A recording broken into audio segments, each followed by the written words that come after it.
Some details of the biography of that highly respected gentleman Stepan Trofimovich Verhovensky.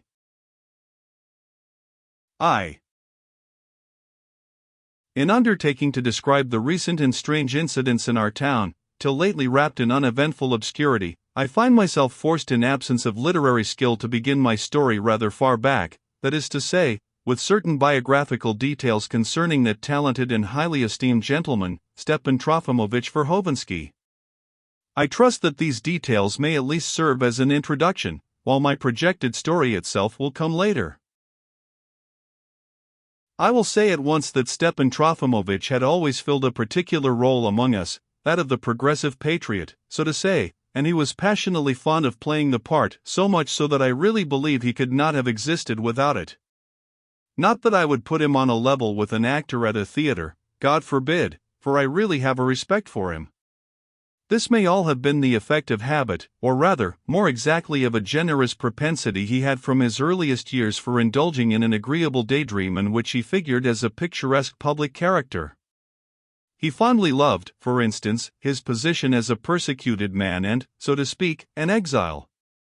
There is a sort of traditional glamour about those two little words that fascinated him once for all and, exalting him gradually in his own opinion, raised him in the course of years to a lofty pedestal very gratifying to vanity.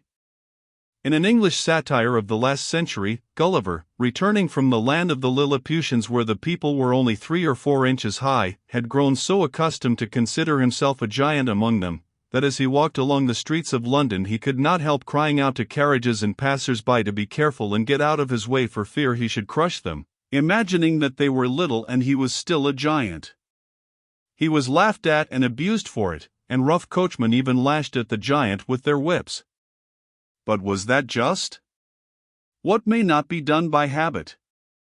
Habit had brought Stepan Trofimovich almost to the same position, but in a more innocent and inoffensive form, if one may use such expressions, for he was a most excellent man. I am even inclined to suppose that towards the end he had been entirely forgotten everywhere, but still it cannot be said that his name had never been known. It is beyond question that he had at one time belonged to a certain distinguished constellation of celebrated leaders of the last generation, and at one time, though only for the briefest moment, his name was pronounced by many hasty persons of that day almost as though it were on a level with the names of Chatadev, of Byelinsky, of Granovsky, and of Herzen, who had only just begun to write abroad. But Stepan Trofimovich's activity ceased almost at the moment it began, owing, so to say, to a vortex of combined circumstances. And would you believe it? It turned out afterwards that there had been no vortex and even no circumstances, at least in that connection.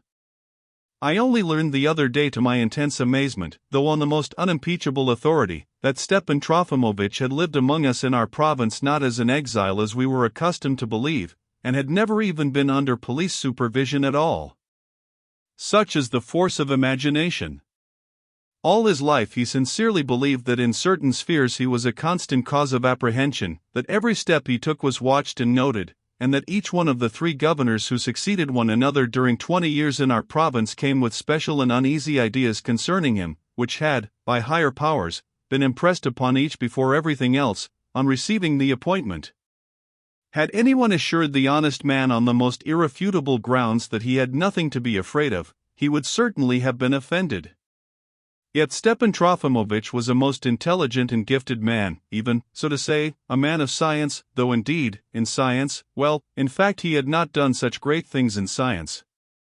I believe indeed he had done nothing at all. But that's very often the case, of course, with men of science among us in Russia. He came back from abroad and was brilliant in the capacity of lecturer at the university, towards the end of the 40s. He only had time to deliver a few lectures. I believe they were about the Arabs. He maintained, too, a brilliant thesis on the political and Hanseatic importance of the German town Hanau, of which there was promise in the epoch between 1413 and 1428, and on the special and obscure reasons why that promise was never fulfilled. This dissertation was a cruel and skillful thrust at the Slavophiles of the day, and at once made him numerous and irreconcilable enemies among them. Later on, after he had lost his post as lecturer, however, he published, by way of revenge, so to say, and to show them what a man they had lost, in a progressive monthly review, which translated Dickens and advocated the views of George Sand, the beginning of a very profound investigation into the causes, I believe, of the extraordinary moral nobility of certain knights at a certain epoch or something of that nature. Some lofty and exceptionally noble idea was maintained in it, anyway.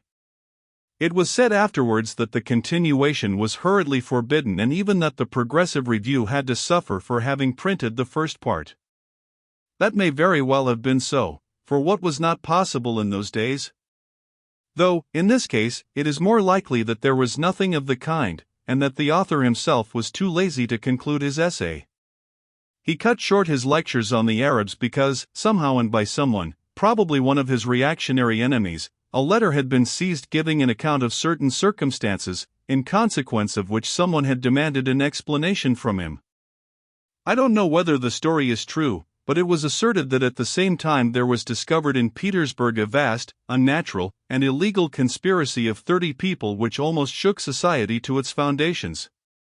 It was said that they were positively on the point of translating Fourier. As though of design, a poem of Stepan Trofimovitch's was seized in Moscow at that very time, though it had been written 6 years before in Berlin in his earliest youth, and manuscript copies had been passed round a circle consisting of 2 poetical amateurs and 1 student. This poem is lying now on my table.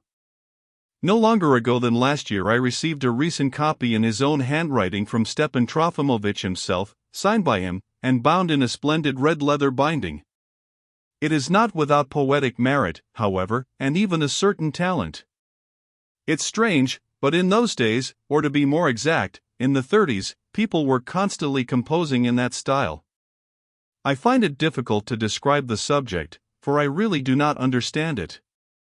It is some sort of an allegory in lyrical dramatic form, recalling the second part of Faust. The scene opens with a chorus of women, followed by a chorus of men, then a chorus of incorporeal powers of some sort, and at the end of all a chorus of spirits not yet living but very eager to come to life.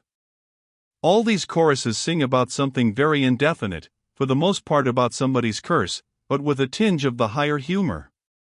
But the scene is suddenly changed. There begins a sort of festival of life at which even insects sing. A tortoise comes on the scene with certain sacramental Latin words, and even, if I remember aright, a mineral sings about something that is a quite inanimate object. In fact, they all sing continually, or if they converse, it is simply to abuse one another vaguely, but again with a tinge of higher meaning. At last the scene is changed again, a wilderness appears, and among the rocks there wanders a civilized young man who picks and sucks certain herbs. Asked by a fairy why he sucks these herbs, he answers that, conscious of a superfluity of life in himself, he seeks forgetfulness, and finds it in the juice of these herbs, but that his great desire is to lose his reason at once, a desire possibly superfluous. Then a youth of indescribable beauty rides in on a black steed, and an immense multitude of all nations follow him. The youth represents death, for whom all the peoples are yearning. And finally, in the last scene we are suddenly shown the Tower of Babel, and certain athletes at last finish building it with a song of new hope, and when at length they complete the topmost pinnacle, the Lord of Olympia, let us say, takes flight in a comic fashion, and man, grasping the situation and seizing his place, at once begins a new life with new insight into things. Well, this poem was thought at that time to be dangerous. Last year I proposed to Stepan Trofimovitch to publish it, on the ground of its perfect harmlessness nowadays, but he declined the suggestion with evident dissatisfaction. My view of its complete harmlessness evidently displeased him, and I even ascribed to it a certain coldness on his part, which lasted 2 whole months. And what do you think?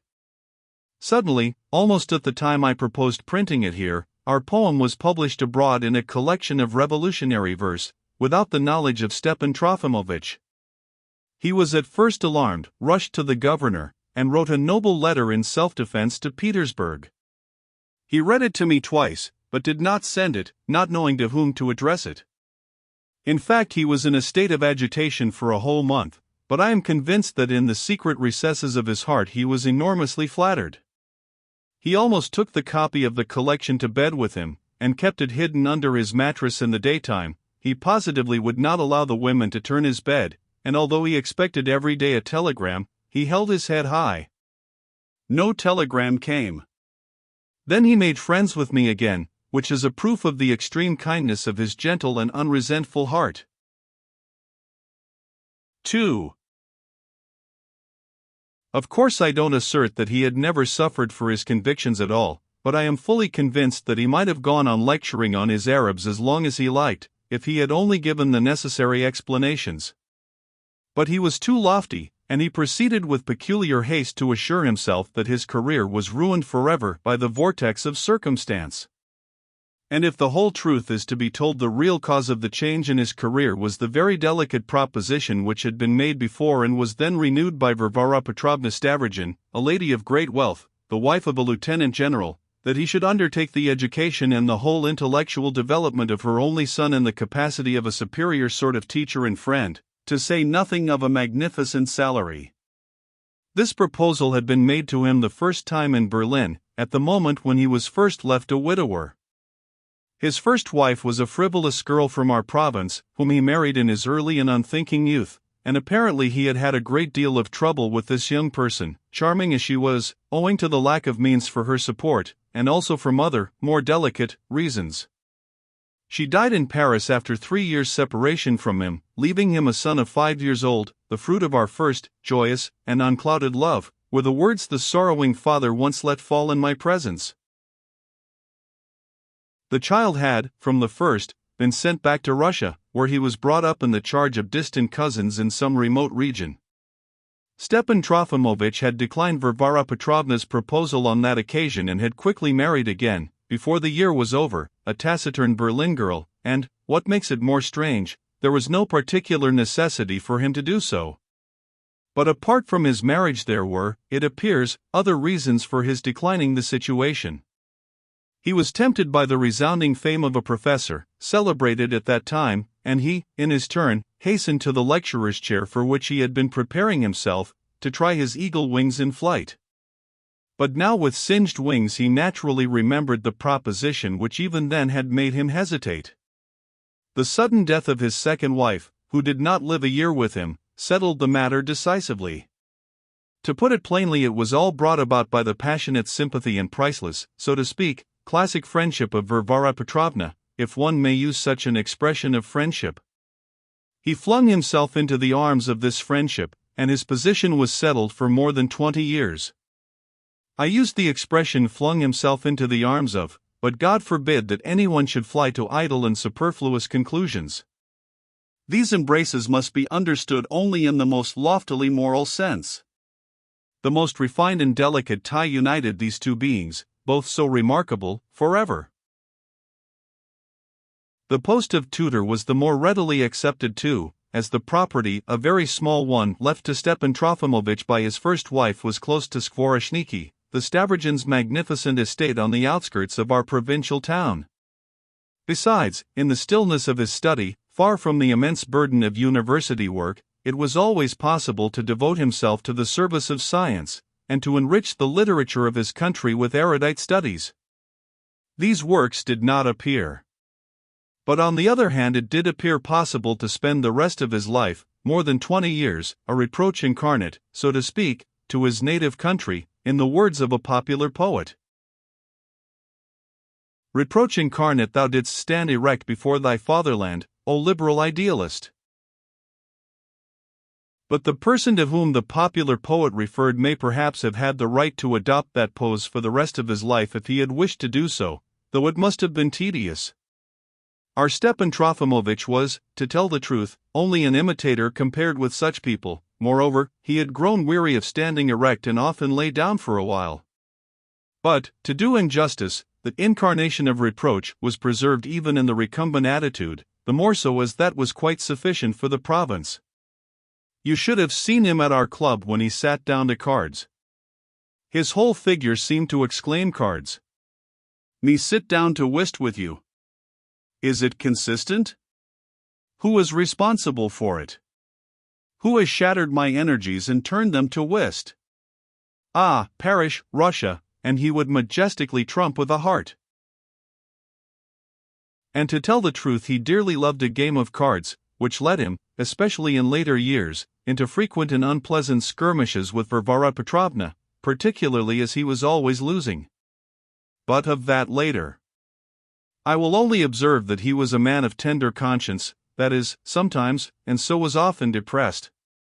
In the course of his 20 years' friendship with Varvara Petrovna he used regularly, 3 or 4 times a year, to sink into a state of patriotic grief, as it was called among us, or rather really into an attack of spleen, but our estimable Varvara Petrovna preferred the former phrase. Of late years his grief had begun to be not only patriotic, but at times alcoholic too, but Varvara Petrovna's alertness succeeded in keeping him all his life from trivial inclinations. And he needed someone to look after him indeed, for he sometimes behaved very oddly. In the midst of his exalted sorrow he would begin laughing like any simple peasant. There were moments when he began to take a humorous tone even about himself. But there was nothing Varvara Petrovna dreaded so much as a humorous tone. She was a woman of the classic type, a female Maecenas, invariably guided only by the highest considerations. The influence of this exalted lady over her poor friend for 20 years is a fact of the first importance. I shall need to speak of her more particularly, which I now proceed to do. 3. There are strange friendships. The two friends are always ready to fly at one another, and go on like that all their lives, and yet they cannot separate. Parting, in fact, is utterly impossible. The one who has begun the quarrel and separated will be the first to fall ill and even die, perhaps, if the separation comes off. I know for a positive fact that several times Stepan Trofimovitch has jumped up from the sofa and beaten the wall with his fists after the most intimate and emotional tête-à-tête with Varvara Petrovna. This proceeding was by no means an empty symbol. Indeed, on one occasion, he broke some plaster off the wall. It may be asked how I come to know such delicate details. What if I were myself a witness of it? What if Stepan Trofimovitch himself has, on more than one occasion, sobbed on my shoulder while he described to me in lurid colors all his most secret feelings? And what was there he did not say at such times? But what almost always happened after these tearful outbreaks was that next day he was ready to crucify himself for his ingratitude. He would send for me in a hurry or run over to see me simply to assure me that Varvara Petrovna was an angel of honor and delicacy, while he was very much the opposite. He did not only run to confide in me, but, on more than one occasion, described it all to her in the most eloquent letter, and wrote a full-signed confession that no longer ago than the day before he had told an outsider that she kept him out of vanity, that she was envious of his talents and erudition, that she hated him and was only afraid to express her hatred openly, dreading that he would leave her and so damage her literary reputation, that this drove him to self-contempt, and he was resolved to die a violent death, and that he was waiting for the final word from her which would decide everything, and so on in the same style. You can fancy after this what an hysterical pitch the nervous outbreaks of this most innocent of all 50-year-old infants sometimes reached. I once read one of these letters after some quarrel between them, arising from a trivial matter, but growing venomous as it went on. I was horrified and besought him not to send it. I must, more honorable duty. I shall die if I don't confess everything, he answered almost in delirium, and he did send the letter. That was the difference between them, that Varvara Petrovna never would have sent such a letter. It is true that he was passionately fond of writing. He wrote to her though he lived in the same house, and during hysterical interludes he would write 2 letters a day. I know for a fact that she always read these letters with the greatest attention, even when she received 2 a day, and after reading them she put them away in a special drawer, sorted and annotated. Moreover, she pondered them in her heart. But she kept her friend all day without an answer, met him as though there were nothing the matter, exactly as though nothing special had happened the day before. By degrees she broke him in so completely that at last he did not himself dare to allude to what had happened the day before, and only glanced into her eyes at times. But she never forgot anything, while he sometimes forgot too quickly, and encouraged by her composure he would not infrequently, if friends came in, laugh and make jokes over the champagne the very same day. With what malignancy she must have looked at him at such moments, while he noticed nothing. Perhaps in a week's time, a month's time, or even 6 months later, chancing to recall some phrase in such a letter, and then the whole letter with all its attendant circumstances, he would suddenly grow hot with shame, and be so upset that he fell ill with one of his attacks of the summer cholera. These attacks of a sort of a summer cholera were, in some cases, the regular consequence of his nervous agitations and were an interesting peculiarity of his physical constitution. No doubt Varvara Petrovna did very often hate him. But there was one thing he had not discerned up to the end, that was that he had become for her a son, her creation, even, one may say, her invention. He had become flesh of her flesh, and she kept and supported him not simply from envy of his talents. And how wounded she must have been by such suppositions! An inexhaustible love for him lay concealed in her heart in the midst of continual hatred, jealousy, and contempt. She would not let a speck of dust fall upon him, coddled him up for 22 years, would not have slept for nights together if there were the faintest breath against his reputation as a poet, a learned man, and a public character. She had invented him, and had been the first to believe in her own invention. He was, after a fashion, her daydream. But in return she exacted a great deal from him, sometimes even slavishness. It was incredible how long she harbored resentment. I have 2 anecdotes to tell about that. 4. On one occasion, just at the time when the first rumors of the emancipation of the serfs were in the air, when all Russia was exulting and making ready for a complete regeneration, Varvara Petrovna was visited by a baron from Petersburg, a man of the highest connections, and very closely associated with the new reform. Varvara Petrovna prized such visits highly, as her connections in higher circles had grown weaker and weaker since the death of her husband, and had at last ceased altogether. The baron spent an hour drinking tea with her. There was no one else present but Stepan Trofimovich, whom Varvara Petrovna invited and exhibited. The baron had heard something about him before or affected to have done so, but paid little attention to him at tea. Stepan Trofimovich of course was incapable of making a social blunder, and his manners were most elegant. Though I believe he was by no means of exalted origin, yet it happened that he had from earliest childhood been brought up in a Moscow household of high rank, and consequently was well bred. He spoke French like a Parisian. Thus the baron was to have seen from the first glance the sort of people with whom Varvara Petrovna surrounded herself, even in provincial seclusion. But things did not fall out like this. When the baron positively asserted the absolute truth of the rumors of the great reform, which were then only just beginning to be heard, Stepan Trofimovich could not contain himself, and suddenly shouted hurrah, and even made some gesticulation indicative of delight. His ejaculation was not overloud and quite polite, his delight was even perhaps premeditated, and his gesture purposely studied before the looking-glass half an hour before tea. But something must have been amiss with it, for the baron permitted himself a faint smile, though he, at once, with extraordinary courtesy, put in a phrase concerning the universal and befitting emotion of all Russian hearts in view of the great event. Shortly afterwards he took his leave and at parting did not forget to hold out 2 fingers to Stepan Trofimovich. On returning to the drawing-room Varvara Petrovna was at first silent for 2 or 3 minutes, and seemed to be looking for something on the table. Then she turned to Stepan Trofimovich, and with pale face and flashing eyes she hissed in a whisper, "I shall never forgive you for that." Next day she met her friend as though nothing had happened. She never referred to the incident, but 13 years afterwards, at a tragic moment, she recalled it and reproached him with it, and she turned pale, just as she had done 13 years before. Only twice in the course of her life did she say to him, "I shall never forgive you for that." The incident with the baron was the second time, but the first incident was so characteristic and had so much influence on the fate of Stepan Trofimovich that I venture to refer to that too. It was in 1855, in springtime, in May, just after the news had reached Skvoreshniki of the death of Lieutenant General Stavrogin, a frivolous old gentleman who died of a stomach ailment on the way to the Crimea, where he was hastening to join the army on active service. Varvara Petrovna was left a widow and put on deep mourning.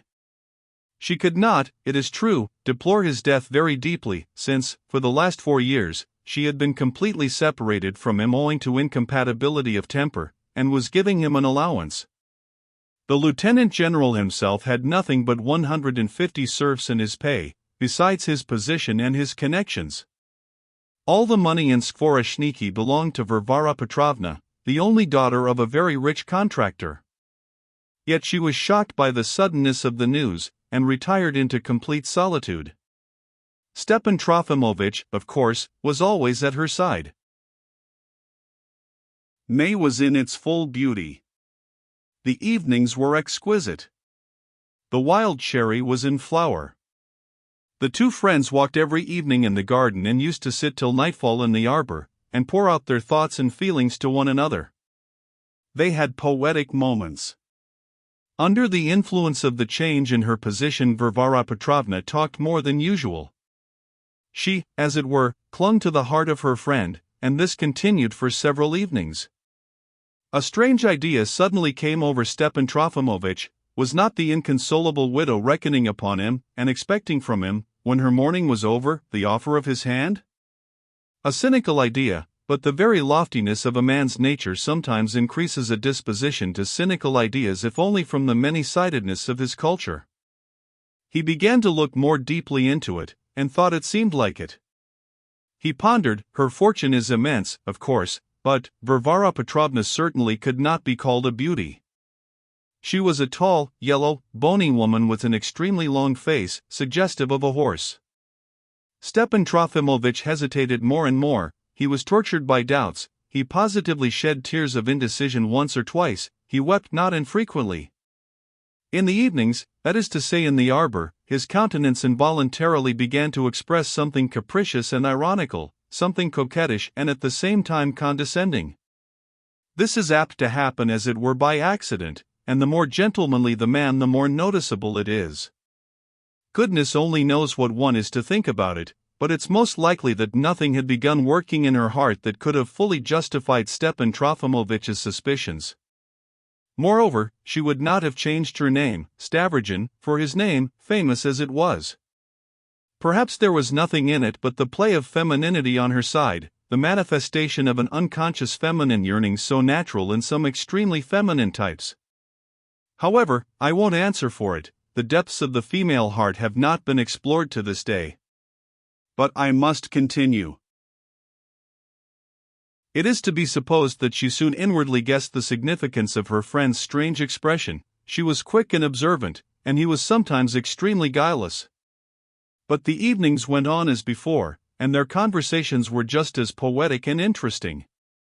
And behold, on one occasion at nightfall, after the most lively and poetical conversation, they parted affectionately, warmly pressing each other's hands at the steps of the lodge where Stepan Trofimovich slept.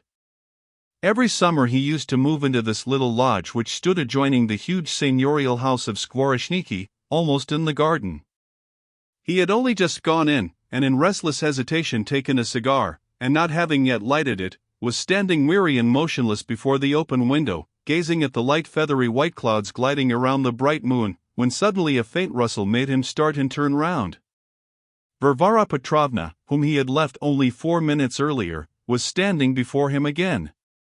Her yellow face was almost blue. Her lips were pressed tightly together and twitching at the corners. For 10 full seconds she looked him in the eyes in silence with a firm, relentless gaze, and suddenly whispered rapidly, "I shall never forgive you for this." When, 10 years later, Stepan Trofimovich, after closing the doors, told me this melancholy tale in a whisper, he vowed that he had been so petrified on the spot that he had not seen or heard how Varvara Petrovna had disappeared. As she never once afterwards alluded to the incident and everything went on as though nothing had happened, he was all his life inclined to the idea that it was all an hallucination, a symptom of illness, the more so as he was actually taken ill that very night and was indisposed for a fortnight, which, by the way, cut short the interviews in the arbor. But in spite of his vague theory of hallucination, he seemed every day, all his life, to be expecting the continuation, and, so to say, the denouement of this affair. He could not believe that that was the end of it. And if so, he must have looked strangely sometimes at his friend. V. She had herself designed the costume for him which he wore for the rest of his life. It was elegant and characteristic, a long black frock coat, buttoned almost to the top, but stylishly cut, a soft hat, in summer a straw hat, with a wide brim, a white batiste cravat with a full bow and hanging ends, a cane with a silver knob, his hair flowed on to his shoulders. It was dark brown, and only lately had begun to get a little gray. He was clean-shaven. He was said to have been very handsome in his youth. And, to my mind, he was still an exceptionally impressive figure even in old age. Besides, who can talk of old age at 53? From his special pose as a patriot, however, he did not try to appear younger, but seemed rather to pride himself on the solidity of his age, and, dressed as described, tall and thin with flowing hair, he looked almost like a patriarch, or even more like the portrait of the poet Kukulnik, engraved in the edition of his works published in 1830 or thereabouts. This resemblance was especially striking when he sat in the garden in summertime, on a seat under a bush of flowering lilac, with both hands propped on his cane and an open book beside him, musing poetically over the setting sun. In regard to books, I may remark that he came in later years rather to avoid reading. But that was only quite towards the end. The papers and magazines ordered in great profusion by Varvara Petrovna he was continually reading. He never lost interest in the successes of Russian literature either, though he always maintained a dignified attitude with regard to them. He was at one time engrossed in the study of our home and foreign politics, but he soon gave up the undertaking with a gesture of despair. It sometimes happened that he would take de Tocqueville with him into the garden while he had a Paul de Kock in his pocket. But these are trivial matters. I must observe in parenthesis about the portrait of Kukulnik. The engraving had first come into the hands of Varvara Petrovna when she was a girl in a high-class boarding school in Moscow. She fell in love with the portrait at once, after the habit of all girls at school who fall in love with anything they come across, as well as with their teachers, especially the drawing and writing masters. What is interesting in this, though, is not the characteristics of girls but the fact that even at 50 Varvara Petrovna kept the engraving among her most intimate and treasured possessions, so that perhaps it was only on this account that she had designed for Stepan Trofimovich a costume somewhat like the poet's in the engraving. But that, of course, is a trifling matter too. For the first years, or, more accurately, for the first half of the time he spent with Varvara Petrovna, Stepan Trofimovich was still planning a book and every day seriously prepared to write it. But during the later period he must have forgotten even what he had done. More and more frequently he used to say to us, "I seem to be ready for work, my materials are collected, yet the work doesn't get done. Nothing is done." And he would bow his head dejectedly. No doubt this was calculated to increase his prestige in our eyes as a martyr to science, but he himself was longing for something else. "They have forgotten me. I'm no use to anyone," broke from him more than once. This intensified depression took special hold of him towards the end of the 50s. Varvara Petrovna realized at last that it was a serious matter. Besides, she could not endure the idea that her friend was forgotten and useless. To distract him and at the same time to renew his fame, she carried him off to Moscow, where she had fashionable acquaintances in the literary and scientific world, but it appeared that Moscow too was unsatisfactory. It was a peculiar time, something new was beginning, quite unlike the stagnation of the past, something very strange too, though it was felt everywhere, even at Skvoreshniki. Rumors of all sorts reached us. The facts were generally more or less well known, but it was evident that in addition to the facts there were certain ideas accompanying them, and what's more, a great number of them. And this was perplexing. It was impossible to estimate and find out exactly what was the drift of these ideas. Varvara Petrovna was prompted by the feminine composition of her character to a compelling desire to penetrate the secret of them. She took to reading newspapers and magazines, prohibited publications printed abroad, and even the revolutionary manifestos which were just beginning to appear at the time. She was able to procure them all, but this only set her head in a whirl. She fell to writing letters, she got few answers, and they grew more incomprehensible as time went on. Stepan Trofimovich was solemnly called upon to explain these ideas to her once for all, but she remained distinctly dissatisfied with his explanations. Stepan Trofimovich's view of the general movement was supercilious in the extreme. In his eyes all it amounted to was that he was forgotten and of no use. At last his name was mentioned, at first in periodicals published abroad as that of an exiled martyr, and immediately afterwards in Petersburg as that of a former star in a celebrated constellation. He was even for some reason compared with Radishchev. Then someone printed the statement that he was dead and promised an obituary notice of him. Stepan Trofimovich instantly perked up and assumed an air of immense dignity. All his disdain for his contemporaries evaporated and he began to cherish the dream of joining the movement and showing his powers. Varvara Petrovna's faith in everything instantly revived and she was thrown into a violent ferment. It was decided to go to Petersburg without a moment's delay, to find out everything on the spot, to go into everything personally, and, if possible, to throw themselves heart and soul into the new movement. Among other things, she announced that she was prepared to found a magazine of her own, and henceforward to devote her whole life to it. Seeing what it had come to, Stepan Trofimovich became more condescending than ever, and on the journey began to behave almost patronizingly to Varvara Petrovna, which she at once laid up in her heart against him. She had, however, another very important reason for the trip, which was to renew her connections in higher spheres. It was necessary, as far as she could, to remind the world of her existence, or at any rate to make an attempt to do so.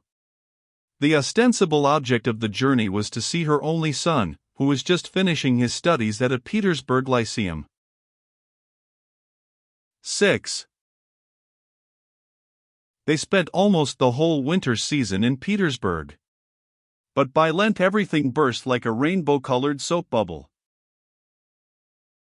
Their dreams were dissipated, and the muddle, far from being cleared up, had become even more revoltingly incomprehensible.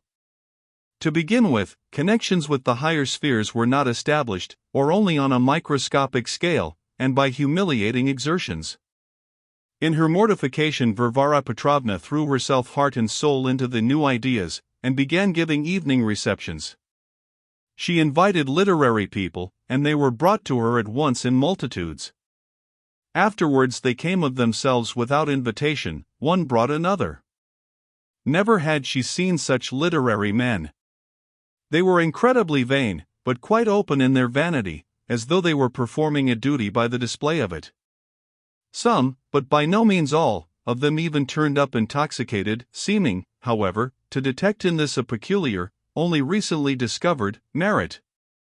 They were all strangely proud of something.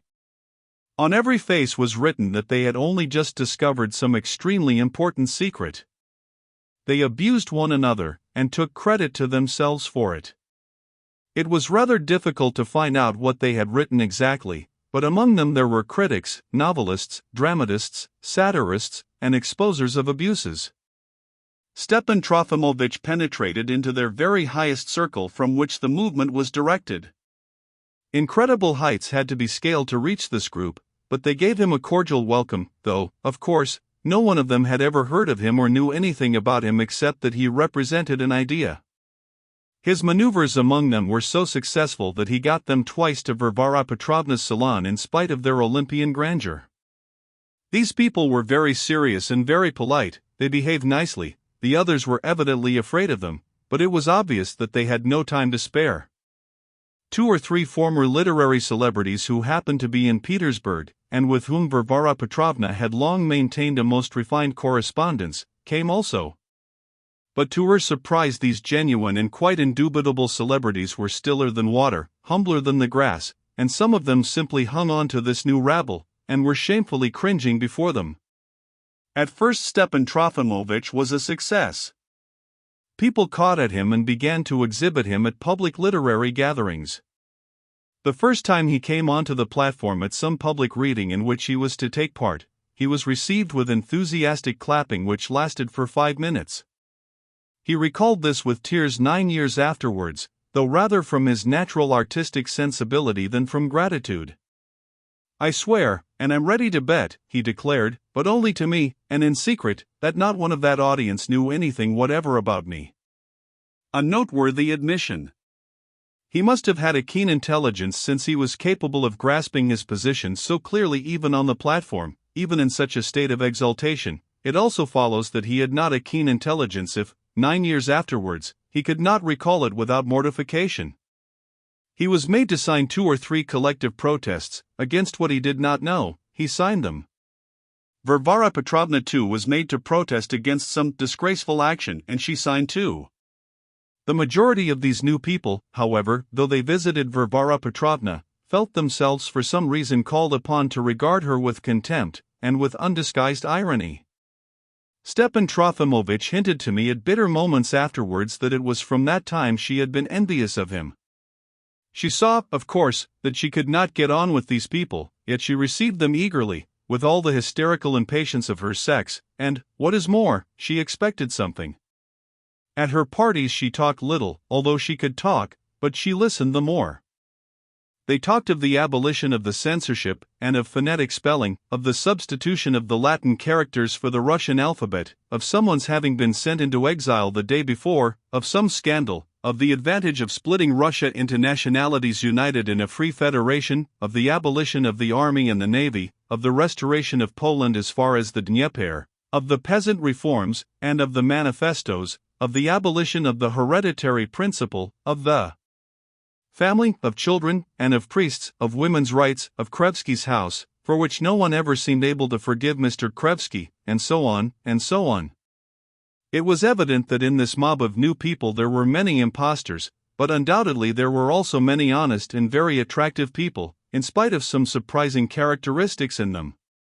The honest ones were far more difficult to understand than the coarse and dishonest, but it was impossible to tell which was being made a tool of by the other. When Varvara Petrovna announced her idea of founding a magazine, people flocked to her in even larger numbers, but charges of being a capitalist and an exploiter of labor were showered upon her to her face. The rudeness of these accusations was only equaled by their unexpectedness.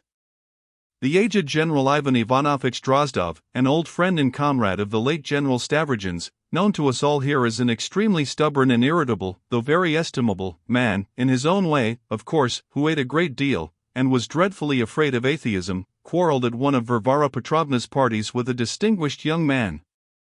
The latter at the first word exclaimed, "You must be a general if you talk like that," meaning that he could find no word of abuse worse than general.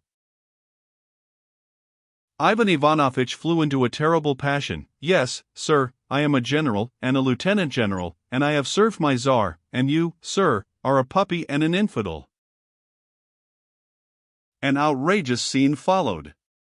Next day the incident was exposed in print, and they began getting up a collective protest against Varvara Petrovna's disgraceful conduct in not having immediately turned the general out. In an illustrated paper there appeared a malignant caricature in which Varvara Petrovna, Stepan Trofimovitch, and General Drozdov were depicted as 3 reactionary friends. There were verses attached to this caricature written by a popular poet especially for the occasion. I may observe, for my own part, that many persons of generals' rank certainly have an absurd habit of saying, "I have served my Tsar," just as though they had not the same Tsar as all the rest of us, their simple fellow subjects, but had a special Tsar of their own.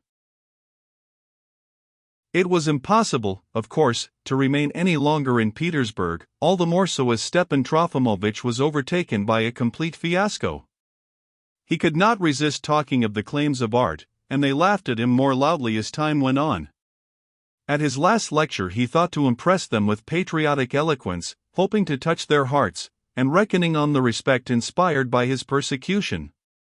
He did not attempt to dispute the uselessness and absurdity of the word fatherland, acknowledged the pernicious influence of religion, but firmly and loudly declared that boots were of less consequence than Pushkin, of much less, indeed. He was hissed so mercilessly that he burst into tears, there and then, on the platform. Varvara Petrovna took him home more dead than alive. On ma trait comme un vieux bonnet de coton, he babbled senselessly.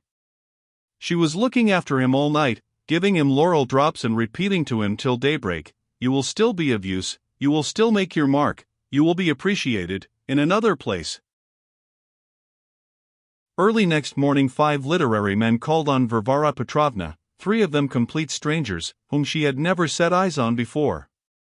With a stern air they informed her that they had looked into the question of her magazine, and had brought her their decision on the subject. Varvara Petrovna had never authorized anyone to look into or decide anything concerning her magazine. Their decision was that, having founded the magazine, she should at once hand it over to them with the capital to run it, on the basis of a cooperative society. She herself was to go back to Skvoreshniki, not forgetting to take with her Stepan Trofimovich, who was out of date. From delicacy they agreed to recognize the right of property in her case, and to send her every year a 1/6 part of the net profits. What was most touching about it was that of these 5 men, for certainly were not actuated by any mercenary motive, and were simply acting in the interests of the cause. "We came away utterly at a loss," Stepan Trofimovich used to say afterwards. "I couldn't make head or tail of it, and kept muttering, I remember, to the rumble of the train.